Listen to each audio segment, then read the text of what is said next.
Welcome back. My name is Linda and I am known as Nena Knits on Ravelry and or Instagram. And this is a podcast about the adventures and misadventures in knitting. Relatively new into the podcast world, but this is episode 2.5. I say 2.5 because I did an episode covering just a little bit of my acquisitions at Barcelona Knits. I am from Vancouver, British Columbia, actually just a city adjacent to Vancouver called Surrey. It used to be a suburb and now it's a city all on its own. I think it's one of the fastest growing cities actually in Canada, if I'm not mistaken. My husband and I live very close to the US border, but we are vacationing in Spain, and I am happy to share all of my knitting adventures while I'm abroad, because it does add a new dimension to the knitting experience if you're not in your own surroundings with your own stash and everything. I did bring a lot of stuff with me, which you'll soon come to realize. But I also went to Barcelona Knits and was able to supplement my knitting stash with some fabulous yarns from all over Europe. So I'm happy to share some of those as I work through a few projects. This is a very vanilla kind of podcast in the sense that I will go over finished objects, works in progress, and what's next up on my needles, and hoping really to share whatever I can about what I've learned through those projects. I have not been knitting for a long time. I'm not necessarily a newbie. I've been knitting for 2 years and probably a year seriously. And I've mentioned before, my mom and my sister, they were the champions of that. So I'm very grateful to both of them. Certainly my sister has inspired me a lot in terms of knitting, and she's my knitting BFF. And we're actually doing a cal together, which I will tell you about in a little bit. But without further ado, why don't we talk about some of the finished objects. Some of them you'll notice. This is one of them. I did show it in my very first podcast, but I will add a snippet either here or it will be at the beginning of this video and you will have already seen it. I made quite a few of these for my sister and my brother-in-law and my mom and dad, and for my husband Patrick and myself as well. When you are having Christmas away from home, you've got to think about what you can mail, what will not weigh too much, what will fit in a package, and so Toques was it. And so what I ended up making everybody was True North Toques. That is what this one is. By the actual name of the design house is MbyM Knitwear. So this has been a fabulous pattern, and I've actually talked about it before, but you can make a variety of different toques from this pattern, and it was actually my first color work piece. So that is what this is, and I have to say it's a little bit warm to be wearing it here. The weather has not been good. So in the last week, not only did my husband get the flu, so he's downstairs snoozing, but it also has been pouring with rain. So somewhat unexpected. The next 14 days or so were supposed to be fantastic, so it will all be forgiven. But we were kind of surprised by that, actually. But need to say, True North Toque, it actually kind of looks like the picture. It's always a good thing if it looks like the picture. But I now have to take it off because it's a little hot. So excuse me while I just kind of do, yes, the beautiful gray and silver hair that permeates everything. So I will put that over here. Right down Santa Claus Lane, Vixen and Blitzen and all his reindeer are pulling on the rein. Bells are ringing, children sing. I showed these last time. Yes, I did. I had one. Well, now I have 1, 2, 3 toques for the girls. And that's not all. Then they have hubbies. So I have 1 slightly different colorway for one gentleman, slightly different colorway for another gentleman. See, no pom-poms for the boys. They don't want pom-poms. And for my husband, who does not like color. He likes black. So there you go. Great pattern. This was the True North. Yes, I did a lot of knitting. And I'm just going to put these over here. I did a lot of knitting on those, but they're done and they're ready to get mailed off. So I'm very excited about that. And to my sister, Clasina, I'm terribly sorry that you're seeing your Christmas present before it gets to you.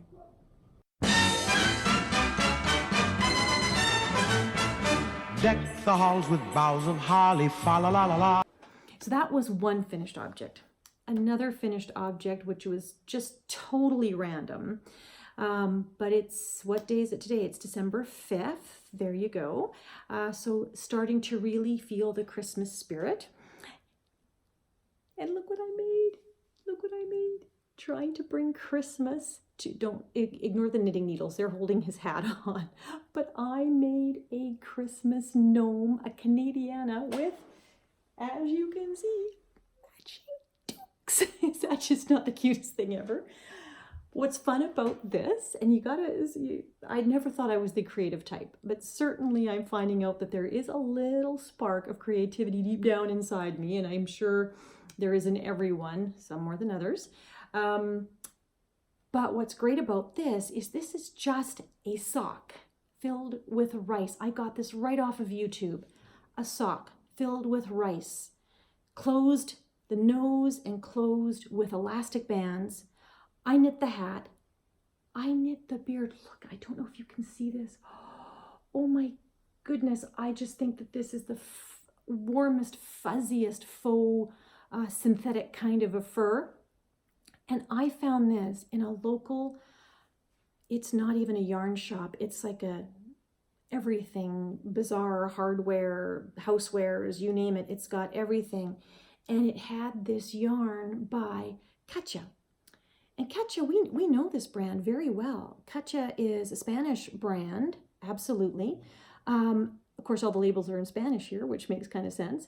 But this is their Estella brand, and it is this fuzzy acrylic that knits up so easily, and I was able to make this beard. So this is my version of a Christmas gnome. He's my Canadian lumberjack gnome.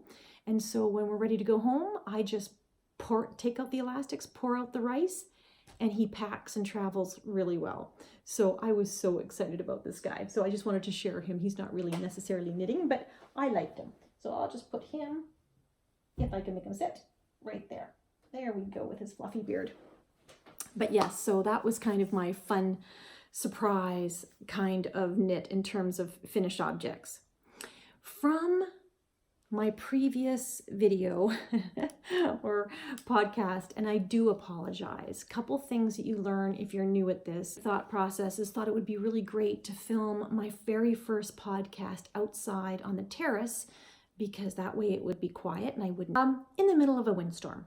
So I apologize for the sound. I understand from a few of the comments that it wasn't easy to understand what I was saying, but you might want to give it a try. There's some snippets in there that are kind of cute. But one of the projects that I was working on that was a work in progress then is now a finished object. So I am so excited about these. These are my Christmas Day socks. Again, if you're traveling and you want to bring knitting along, socks are obviously a very reasonable choice. They don't take a lot of yarn. They take small needles. You can travel with them everywhere. So this is my second pair of socks. I didn't pack my first pair of socks, which were also Christmas socks. I meant to, but I left them at home.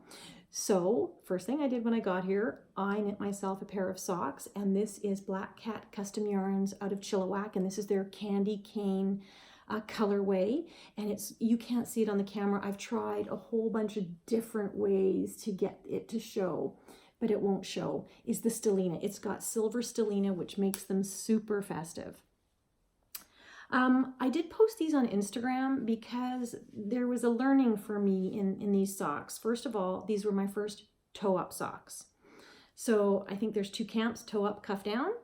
I've done both now. My first was cuff down, and these ones are toe-up. The big advantage to toe-up is that obviously you knit the foot first and then you go up the leg, and so you can determine how high you want to make the leg of your sock without worrying about running out of yarn, because you'll know how much you have. When you knit cuff down, it's a little bit different. You have to gauge how much yarn you have, because as you're knitting, the longer you make your leg, the less there will be remaining for the foot. In this particular case, I have found out that my legs don't look good in really long socks. I have, pretty muscular calves. I like to say muscular, thank you. muscular calves. And so literally a sock that is just 3 inches above my ankle is kind of the perfect sock for me. It's the most flattering on my leg. So that's one thing I learned. The other thing that I learned was if you're going to do it right, and don't be afraid to, don't be impatient. For me, I'm an impatient person. I'm not a type A personality. I consider myself to be type B with motivation, lots of energy and motivation. I said that in my first video as well, but it is kind of true. So I like to get things finished. I like to start. I'm really good at starting things, not always so good at finishing. And in this case, my very first attempt at these socks, when I got to the leg part, a couple things I noticed. I am very, I don't know, socks you can customize. I guess that's what I'm trying to say. And I learned that in the pattern, and I will show it in a second. But I needed to actually add stitches at the back of the leg because the front of my foot was increasing quickly and the back not so much. I guess I have a very big heel and it was taking up all the fabric. So I actually had to do a couple of wrap and turn rows in the back, and you can see it a little bit. It bubbles a little bit. I don't know how to get rid of that yet. Learning as I go. To make my sock actually fit straight across once it came over my heel and my ankle. So that was something I just tried out of the blue, and it worked really well for my foot. I would also say that my first attempt at the cuff was a failure, and that's what the picture is on Instagram. I followed the instructions and I did just a regular bind off. There were way too many stitches when it came to just above my ankle. I did the medium size sock pattern, which is a pretty standard stitch count. I must be quite narrow compared to the average medium in around my ankle, which I never thought I was, because it was just gaping. It just looked horrible. It was, and you can look at Instagram if you go on there, under Nana Knits. So I pulled it all back, frogged it, I ripped it out, and I reduced the stitch count in the back of the sock. It didn't distort the sock pattern at all, which I was very happy about because I didn't have to too much, but it was worth it for me to have done that. So I'm glad I did. I have these two beautiful socks to wear on Christmas Day, so I'm very excited. Anyway, so that was a success, finished object. Yay! So I've got toques, I've got a gnome, and I've got socks.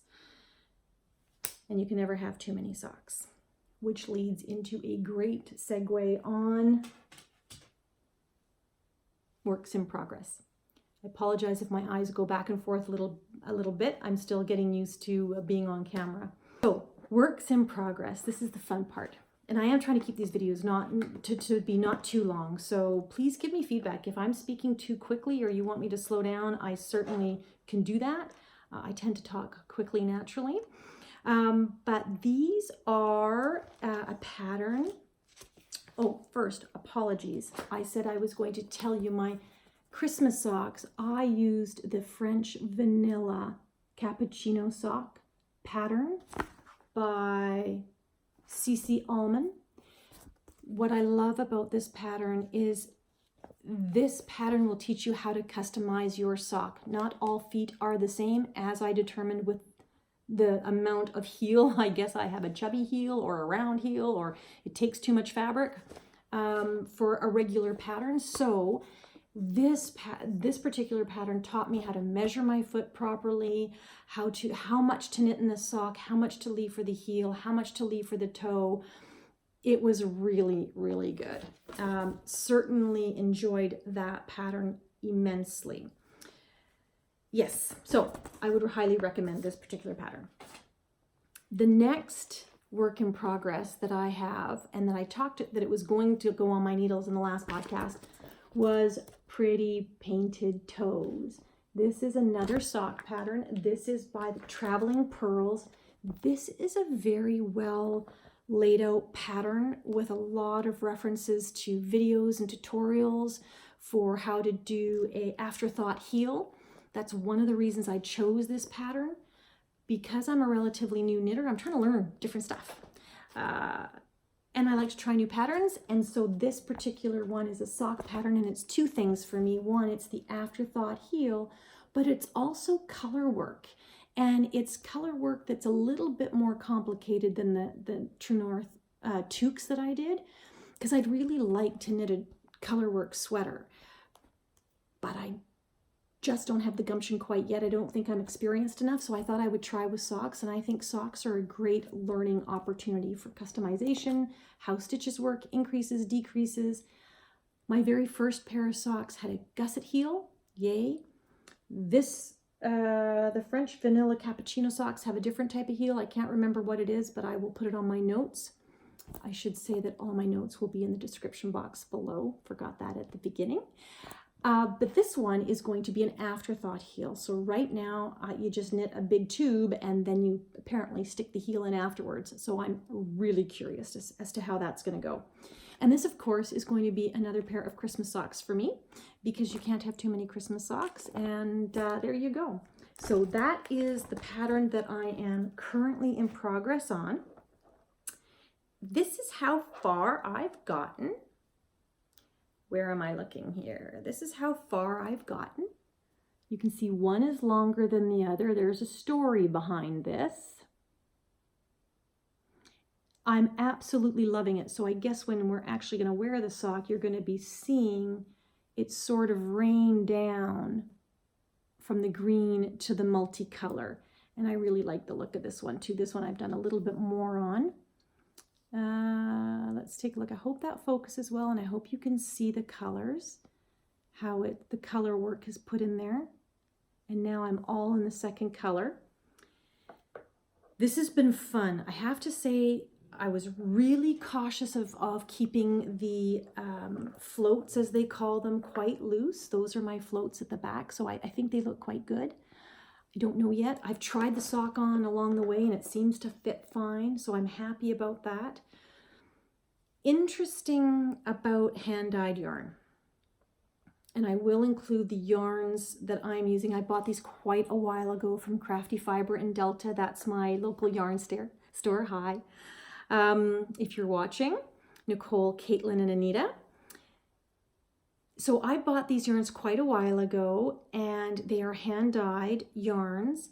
And what I have found, I don't know if you're going to be able to see this as well as I see this, because this really is kind of scary to me. I'm trying to see if I can show this. I don't know if you can see this, but this half of the skein has a lot more color than this half of the skein. And I didn't know that. I thought that when, hand-dyed yarns, I thought when they dyed yarns, it would be all the same all the way through. Well, apparently this can happen. You can have a lot of color absorb at the beginning of the skein and then not so much at the end. So you got to be cautious about that. The reason I mention this is because in my previous podcast, I think I said in my previous podcast, that I prefer the magic loop method for knitting socks. Oh, me who's so experienced. Yes, my second pair of socks. I am so far preferring the magic loop method of knitting 2 socks at the same time. And if you don't know what that is, by all means, there's a ton of tutorials on it. But it allows me to knit 2 socks at the same time. I like that because of my own personality. I tend to be, like I said before, great at starting, but not necessarily finish. And I worry that I wouldn't actually be motivated to finish the second sock. So doing it 2 at a time takes a little bit longer. Yeah, there's a little bit to and froing of pushing your stitches along the cord of the needles. But for me, that is a small price to pay to know that I'm getting the same gauge on both socks, that they'll both be finished, and I'll have a finished product at the very end. No having to start over and doing a second sock. That said, what I didn't understand is that you might half your skein and you have more dye in one and less in the other. And again, not sure this is going to show up on the camera all that well, But if you look at the first where I started with this one, I'm going to show this to you, and hopefully this shows for you. Hopefully you can see what I see, because when I look at this, this one has a lot less variegated color than this one. And I really didn't want to make a pair of socks where I really loved one socks, and this was sort of the second cousin to the nice sock. That's not what I intended. Now, these are Christmas socks. These are fun socks. They're for me, so it's not a big deal. But I thought, okay, well, that makes me a little bit unhappy, and I want to know what it is that I could actually do about that. So much for the magic loop method, making two socks at the same time. I now have to alternate I chose to alternate these two skeins. By alternating these two skeins, I was hoping that I would get more color, and I did. You can see certainly in the top half, this is the blank half. Well, starting here, this is where I started alternating skeins, and I'm getting a lot more color in the top half of this sock. So I got all the way to here, and then I started to panic, because then I thought, well, what happens if my really colorful half skein starts to lose its color halfway through, and then when I get to my second sock, it too is going to end up not having a lot of color when I get to the toe. Oh my goodness, it started getting really complicated. So what I decided to do is first I went on YouTube and I looked at helical knitting, because I've heard a lot about that lately on different podcasts. And if I was going to have to switch between two skeins every row, I wanted to do it in the easiest way possible. So I did look at several videos, which I will refer to in my notes below. And it was super easy breezy, but it means I'm knitting one sock at a time. So what I did is I went to a certain level and I cut, and now I'm going to start with my two skeins and start the other sock, bring it up. And I don't know if that's gonna be worth it at the end, because now I'm gonna have loose ends that I'm gonna have to, weave in at the end, but it just gave me some peace of mind that at least my socks won't be so vastly different, because I really didn't want to have one sock that I would absolutely love and the other sock was kind of half and half. So I think this is a happy medium, but that is my sock adventure and misadventure for this particular work in progress. Anyway, and that is in my beautiful Caballero solid leather handmade. I love this thing. Oh my goodness. And I can already imagine that it's going to get softer, because it will get softer over time. And very much enjoying having my sock project in my Caballero bag. Purchased at Barcelona Knits, of course. The other work in progress, and this is the one that I referred to in my first podcast, it was really important. It's a knit for my husband. So I've been a little bit trepidatious. I'm a new knitter, and I don't know how long I can say that for, but somebody tell me what we consider to be a new knitter, but I don't have a lot on Ravelry if you take a look. But I decided to knit him a sweater, and I wanted to make sure it was the right sweater with the right wool, as best as that can be. And so I am knitting him. It took us a long time to find a pattern that suited him, and a long time to find the right wool. And I don't know if that was more him or me, but together it took us forever. But I've mentioned this before. This is the Berge de France, the button neck sweater.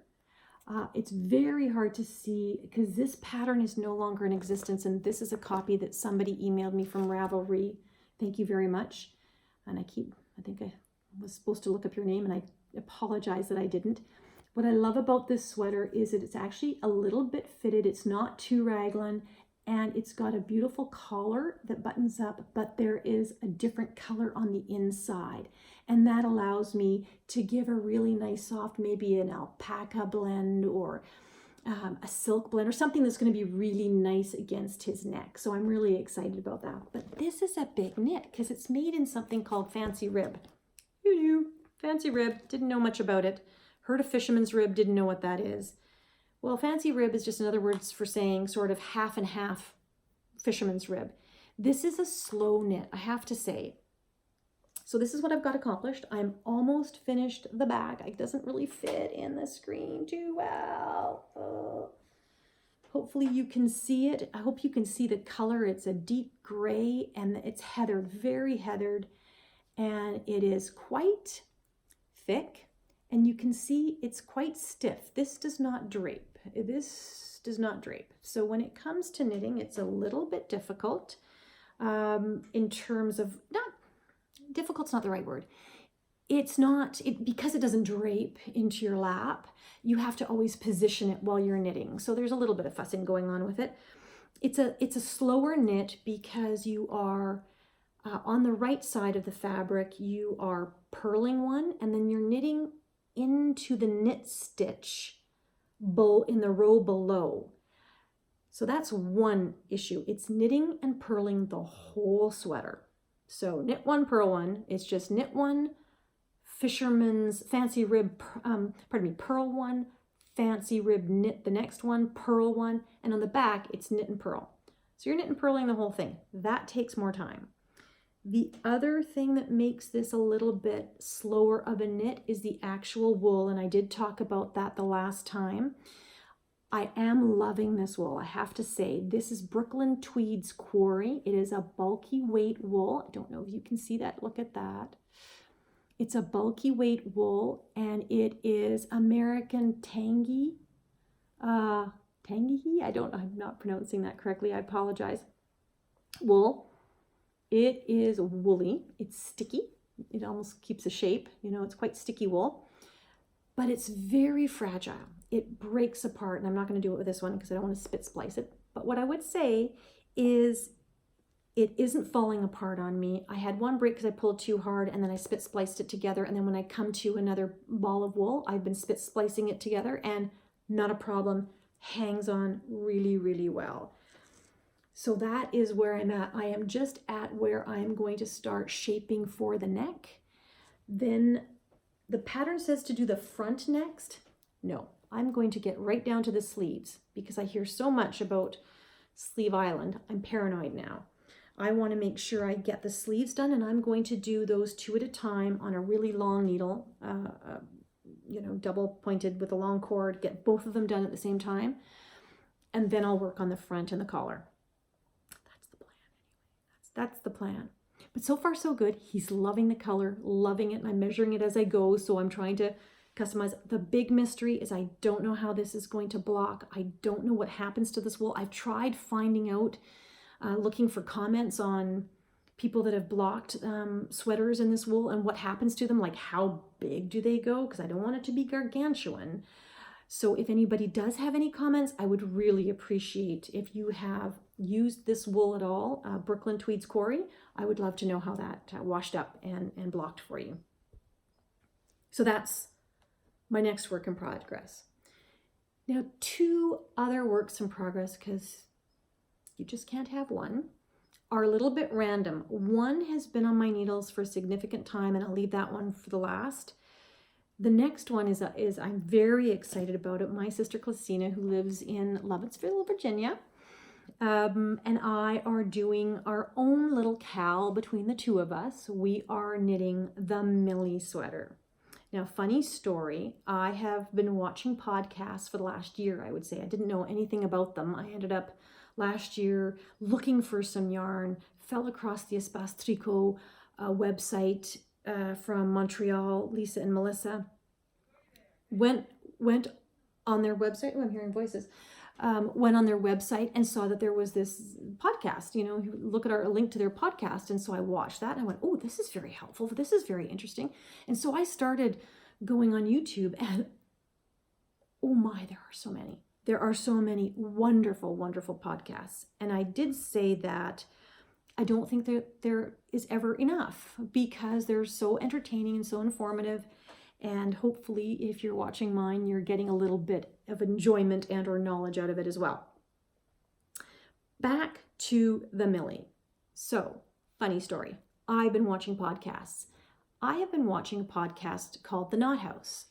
Heather and Kathy are a mother-daughter team. Kathy owns the store. Heather's the yarn dyer. At least I think that's how it works. Sorry, ladies, if I got it wrong. And they're out of Frederick. I did not know where Frederick was. I live in Surrey, British Columbia. My sister is in Virginia. I went to visit her in September. I was telling her about, we were sharing a little bit of our knitting. I was telling her about these podcasts. And I was telling her about this podcast, this, Heather and Kathy, and that they had knit this Millie sweater, and that people had actually volunteered to knit more Millie sweaters so Heather could wear them, because she declared the Millie sweater to be her wardrobe for work. That was going to be her uniform, because it was the perfect sweater. So in case you do not know what the Millie sweater looks like, this is what, and it is by Nice and Knit. This is the Millie sweater by Nice and Knit. And what I like about this is it's just a nice, drapey, loose-fitting sweater, which is great for, I'm thinking it's great as a beginner knitter. I like the thick waistband. I like how much depth they've put to the ribbing on the bottom. I will most likely make longer sleeves. I don't think I'm a bracelet sleeve individual. I don't know yet. I'll have to see. But I think I will make it with longer sleeves. Now, my sister actually didn't like the 2x2 ribbing in the neckline. So she is just doing a rolled neckline, and she's going to do a rolled edging on the neck, on the sleeves, and on the bottom. And I'm doing the 2x2 cuff, because I love mine.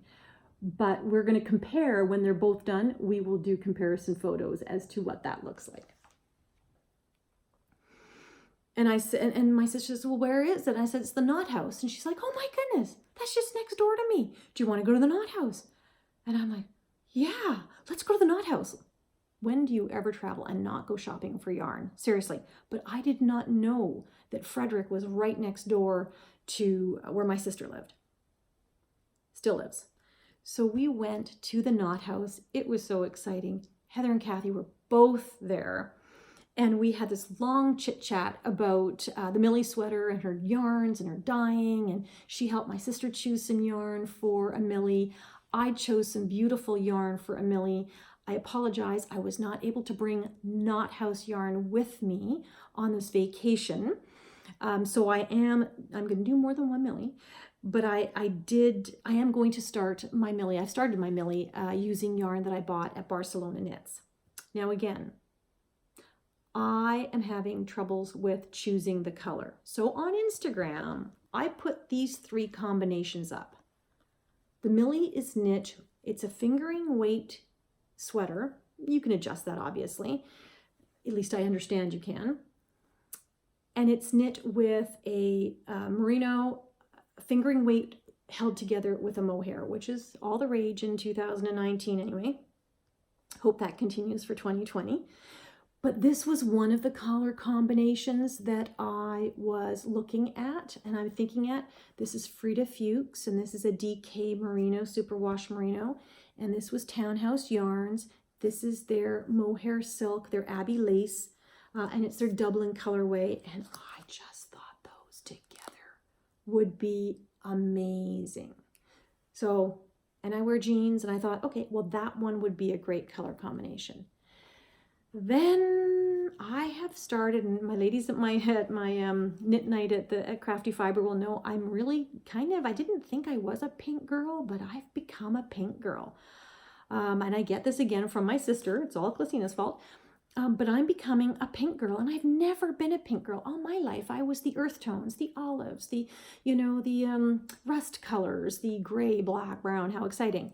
No, now I'm all into pinks. So this was the other colorway.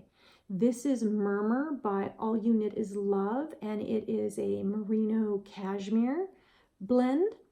And this is Live or Die Yarns. This is their Mohair Silk blend in baby pink. This is Murmur, in the colorway Brocade. So that was option number 2. Hope I have these in the right. And this was the third option. Again, another mohair. Same, I was thinking about this Murmur, the cashmere merino blend. And this is a 70-30. Sorry, this is a 70-30. I'm looking on the wrong spot there. 70/30 mohair blend, and this is super duper soft, and it would really bring out the plums. So I put it on Instagram just for the fun of it. I don't have a lot of followers, but I just thought for the fun of it, I would do that. And I got some responses, so thank you for people. I love people with opinions. Have an opinion. It's important. Just get it out there. And so I appreciate all of that. And what I ended up doing, but here's what I did. I did a little swatch. This is the Brocade, Murmur Brocade with the pink, baby pink mohair. This is the Murmur by itself. And this is the Murmur with the 7 Osek mohair from 7 Osek. As you can tell from this, I did not go with the blue. I'm definitely going to knit something with the blue because I love that, but I gravitated towards the pinks. And so where I think I've landed, where I did land, was on the lighter one. And the only reason being is I love this plum color. Oh my goodness, this is fabulous. But I think it took away too much of the beautiful dye work that Jennifer from All You Knit Is Love in Barcelona did. And I certainly didn't want to take away from that. So I've opted for the lighter. Without further ado, here's how far. So I'll just see if you can see the skeins now that they look different. So yarn always looks different when it's in a skein versus when it's actually caked up. So this is the Brocade Murmur Cashmere Merino blend, and this is the baby pink mohair silk from Liver Dye Yarn. And here's where I'm at. This is so exciting. I'm so excited. My sister is a lot farther ahead than me, so I got catch up, and she had a knit night last night. Ooh, I lost a progress keeper, or my row starter, whatever you call it. She's much farther ahead than I am, so I have lots of knitting to catch up on. And how am I going to catch up when I have socks on the go and my husband's sweater on the go? And oh my goodness, okay, doesn't matter. This is all very exciting. But this is where I'm at. This is what it looks like. Look at how soft. Can you see the fuzz? I don't know if you can see that beautiful halo. It is the softest velvet. And I think the baby pink is really doing justice to the dye work of the yarn. And so I definitely wanted to keep that in there. So I am so excited. And I just have to show you this. And again, this is for the ladies at Crafty Fiber. These are my garlic stitch markers that I got from them. And I will include the name. It's a very common name. And there's an Etsy shop and I can't remember where it's from. But I will include that as well and of course it is in my Poppy Cod project bag, Amy from Poppy Cod.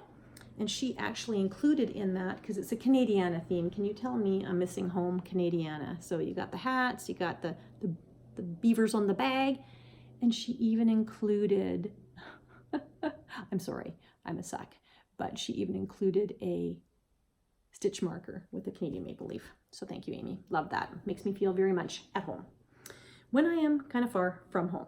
It's kind of weird, you know, Christmas is not something I would normally be away for. But my sister is in Virginia. My parents are going away. They're not able to make it to Spain, which is unfortunate. So we're going to miss them. First Christmas that we haven't, some semblance of the family hasn't been together. So it's a little bit different. Onward. So that's kind of fun. So the next work in progress, and I have to apologize to my sister. This is taking me forever. This was her birthday knit. And in her birthday knit, and this is usually how I learn knitting, is I choose a project where I have to learn new things. Well, this particular project, I decided I would learn brioche. I really wish it was bread, and I really wish I could eat it, but I can't, and I gotta get through it because it looks wonderful when you actually do it right. It looks fabulous. And so I have done one section not too badly, and I got to the second section and I dropped a stitch or two, I'm not sure. And it has, honestly, I have knit this thing, and my sister will tell you, I knit it first let me show it to you. This is the pattern. This is Andrea Mowry's Brioche Luscious Shawl, and it is lovely. These darker bluey green sections here are the actual brioche. So it's not too much brioche, but those are the brioche sections. I wanted to make my sister a shawl in peacock colors because she loves peacock colors.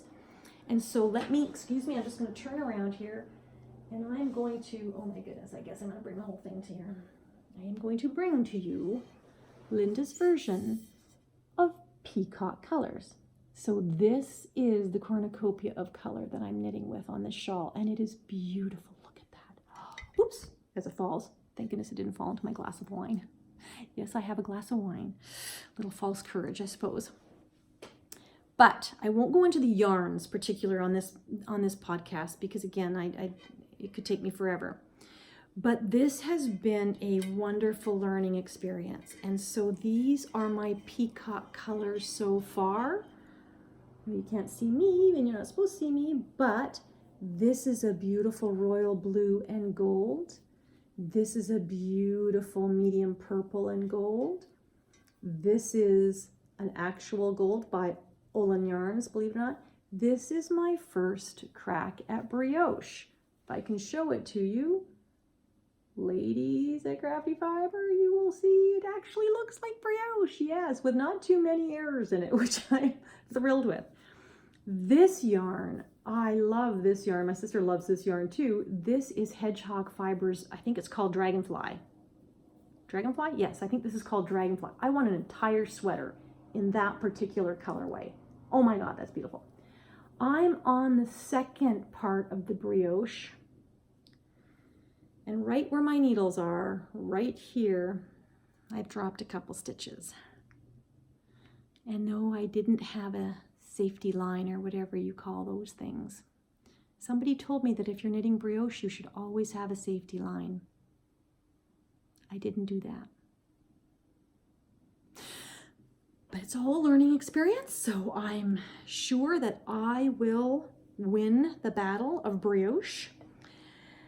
But to my sister, I sincerely apologize because this is taking me longer than I thought it would. She knows originally that I started in totally different colors and then ripped. I got almost to the same spot, ripped the whole thing out and started off with new colors because it wasn't peacockish. It wasn't bird-like. But look at these. This makes you happy. If it makes me, it makes me happy just to look at these colors. So just to let you know, Christina, I am going to knit this. I am going to finish this for you. I just wanted you to know that.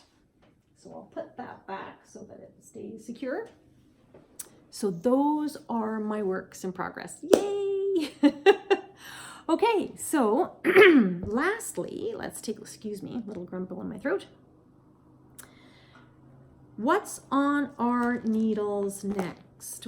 I was inspired by this, and I was. A Caitlin Hunter pattern called Willowwood. Willowwood. I don't know if you can see that. Willowwood. Again, very Victorian sort of theme. I don't know if Victorian's the right era, but it's very ornate. Simple, but ornate. I went to Barcelona Knits thinking I would find the perfect wool for this. I wanted to keep it very similar in color and texture and weight. Didn't find the right wool for this particular pattern. So this next on my needles is going to have to take a little bit of hiatus until I get back to Vancouver so I can really explore what yarns might be good.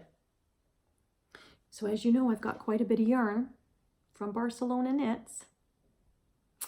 So I have two choices. I have of yarns to use.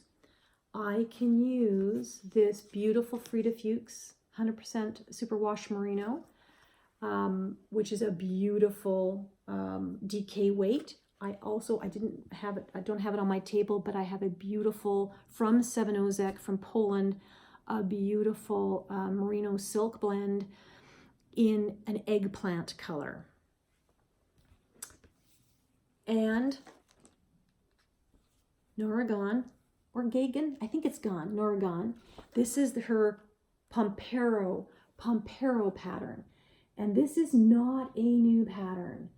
This has been around. This book was actually given to my mom and I. We each got one, I think for free, from the yarn store in Kelowna. The name is escaping me, but needless to say, they had these on a table and I recognized the designer's name and I thought I'll grab one. And I love this pattern. I did not appreciate it was going to be a little bit rainy here and a little bit cooler than I thought, so I didn't pack appropriately for warm weather. But no harm, no foul. We knitters, we get to, create a wardrobe for ourselves. So this one has a beautiful eyelet shawl neckline that goes all the way around, very drapey, and then it's just knit in the back. One, I love the way this particular pattern hangs. I love that it is flowy and wraps around. It looks like you can really snuggle in, but I also like the eyelets because it's not freezing here. It's still, on a bad day, it will be 15 degrees, 13 degrees.